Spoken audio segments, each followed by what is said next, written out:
و خاطری که قرآن به این امت محمدی نازل شدگی هست، برای همین بهترین امت شد. حالا به قلب پیامبر گرامی اسلام صلی الله علیه و سلم این قرآن که نازل شد، حالا با وجود این که خاتم النبیین یعنی اخیران پیامبر که دیگر پیامبر نمی باشد و این اخیران پیامبر بهترین پیامبر و بهترین فرزند انسان شد، سید المرسلین، بهترینی یعنی پیامبران و نبیین و بهترین فرزند انسان، به خاطر که در قلبشون چیز بود، در قلبشون قرآن بود.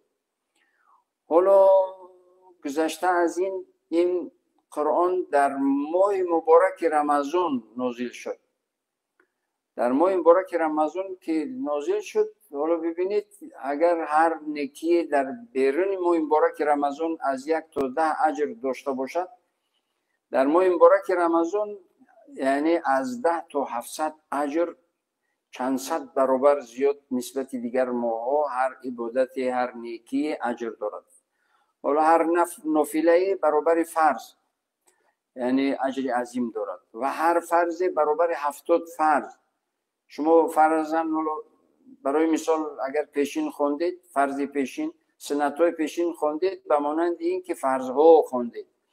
حالا شما فرضی پیشین خوندید مثل این که 70 پیشین خوندید است. یعنی ما این مبارک رمضان این همه شرافت و کرامت و بزرگی، یعنی این که ماه مخصوص پروردگار برای بندگان مؤمن و مسلمانش پیشنهاد کردگی است که هر مؤمن و مسلمان باید که این ماه را یعنی غنیمت بداند با عبادت و با نیکی ها و با نکوکاری ها و با احسان و خیر و دیگر باید که یعنی این روزه رو بدارد و پس سر کند تا اینکه 11 ماه آینده عمرش تا رمضان دیگر باز با برکت شود. یعنی حالا قدرم که باشد، شب قدر چرا؟ به خاطری که قرآن میگه استعذ بالله ان انزلناه فی لیلة مبارکه، ما این قرآن را نازل کردیم در شب مبارک. حالا این شب مبارک رو بعد باز قرآن خود تفسیر میکند، میگوید که بسم الله الرحمن الرحیم ان انزلناه فی لیلة القدر.